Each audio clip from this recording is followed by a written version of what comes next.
Aujourd'hui, on s'intéresse à une initiative vraiment remarquable, le Tour Valse de la Marina. Et attention, ce n'est pas juste un sentier de randonnée de plus, non, c'est bien plus que ça, c'est un véritable projet de territoire. Pour décortiquer tout ça, on va s'appuyer sur la présentation passionnante de son créateur, Joan Elis Andrés, qui a partagé toute la genèse du projet. Des montagnes qui unissent les vallées. Voilà, tout part de là. D'une idée toute simple, mais en fait terriblement puissante. Ça inverse complètement notre façon de voir les choses. D'habitude, les montagnes, on les voit comme des barrières, des frontières qui séparent. Eh bien, ce projet, lui, les voit comme des ponts. Des ponts qui connectent les vallées entre elles. C'est vraiment ça, le cœur du réacteur de toute cette aventure. Alors, cette idée, elle est peut-être poétique, mais elle s'ancre dans une réalité physique. Et quelle réalité? Tenez-vous bien, on parle de 128 km de sentiers. Et ce n'est pas du plat, hein, plus de 5600 mètres de dénivelé positif au total. Le tout est découpé en 6 grandes étapes qui permettent de relier pas moins de 8 vallées. Bref, c'est l'immersion complète. Bon, maintenant qu'on a posé les bases, entrons dans le vif du sujet. D'où est-ce que ça vient, tout ça? C'est quoi, au fond, le pourquoi de ce sentier? L'idée qui a tout déclenché? Eh bien, l'idée, elle n'est pas sortie de nulle part. Elle a germé petit à petit dans la tête de Joan Elis Andrés. Il faut imaginer des années et des années à marcher dans ces montagnes, à les connaître par cœur. En s'inspirant des grands treks qu'on trouve ailleurs en Europe, il a voulu créer un parcours qui redonnerait vie aux anciens chemins de communication, ces sentiers qui étaient autrefois de véritables artères vitales entre les villages. Et ce qui est absolument génial, c'est de voir à quel point la conception a été réfléchie. Je veux dire, rien, mais alors rien, n'a été laissé au hasard. Par exemple, une règle d'or. Le parcours doit passer par la place centrale de chaque village. C'est pas un détail, c'est pour vraiment se connecter à la vie locale. Chaque étape, c'est pareil. C'est pensé pour être un défi sportif bien équilibré. Parce que le but, ce n'est pas juste de mettre un pied devant l'autre.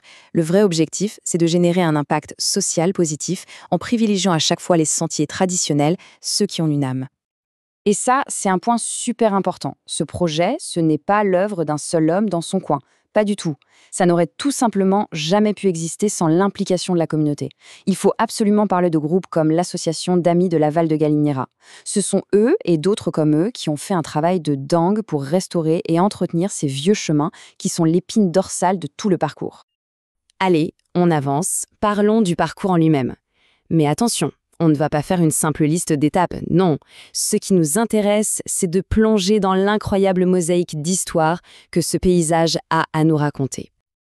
Alors voilà, pour se repérer, voici le voyage complet. C'est une grande boucle. On part de Xalo pour aller vers Tarbena, ensuite on traverse les Castièges, la Val d'Alcalá, la Val de Gallinera, et on finit par revenir au point de départ en passant par la Val de Laguar. C'est vraiment pensé comme une seule et grande expérience, continue et immersive. L'un des paris les plus ambitieux du projet, c'est justement ça, nous apprendre à lire le paysage. Oui, oui, le lire. Parce qu'en fait, chaque mur en pierre sèche, chaque vieil olivier, la moindre ruine, tout ça, ça raconte quelque chose. Il y a une histoire murmurée, là, juste sous nos yeux, pour qui sait prendre le temps d'écouter. Prenons un exemple qui fait un peu froid dans le dos. La légende du Saginet. C'est une sorte de croque-mitaine local, celui qui vient chercher les enfants. En intégrant des histoires comme celle-là, le projet fait bien plus que tracer un chemin, il sauve de l'oubli tout un folklore unique qui est né ici. On n'est pas dans les contes de fées avec des forêts de sapins, non. Ici, les histoires, elles se racontent à l'ombre d'un caroubier.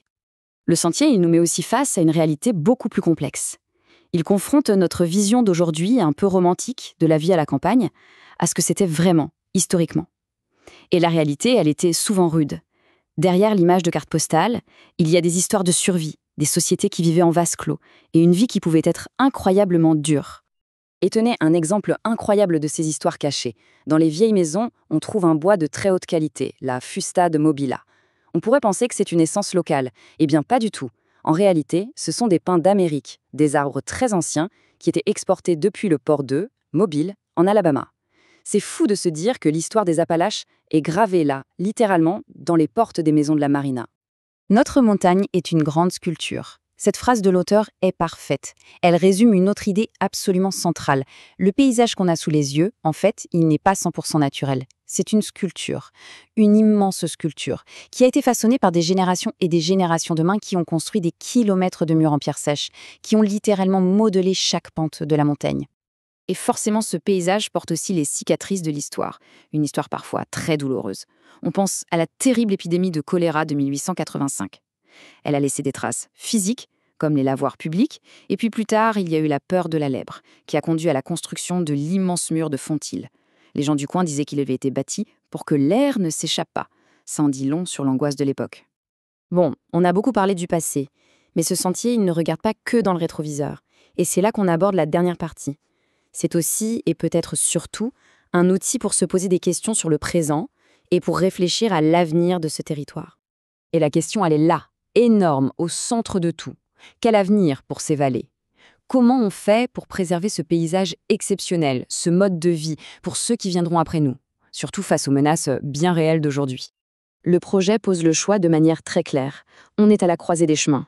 D'un côté, il y a la voie de la protection du territoire, qui permet de remettre en valeur la vie locale et de générer une économie durable.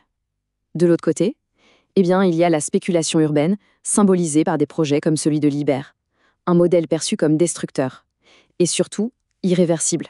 Du coup, le message est on ne peut plus clair. L'heure n'est plus à la protection de petites parcelles par-ci par-là. Non, ce qui est demandé, c'est un vrai plan de protection, un plan ambitieux qui engloberait tout ce qu'on appelle le territoire dianique. Et ce n'est pas juste une question d'écologie, c'est présenté comme une nécessité absolue pour le bien-être à la fois physique et émotionnel des gens qui y vivent. J'aime beaucoup cette idée pour recadrer le débat. Tout le monde parle de la dépopulation des campagnes comme si c'était le problème numéro 1. Mais l'auteur nous dit « attendez une seconde ». Pendant ce temps-là, les villes, elles, ont des problèmes tout aussi graves, comme la pollution. C'est une façon très intelligente de dire « arrêtons de stigmatiser le monde rural et regardons les choses de manière plus équilibrée ». Et voilà, on va terminer là-dessus, sur cette question qui est vraiment percutante et qui résume finalement tout l'enjeu. Au-delà de la rando, au-delà de l'écologie, ce projet nous pousse à réfléchir à une idée fondamentale. Cette question, la voici. Le paysage est-il un droit ? Est-ce que ce patrimoine, qui est à la fois culturel et naturel, ne devrait pas être considéré comme un droit fondamental pour chacun d'entre nous ? C'est une sacrée question à méditer.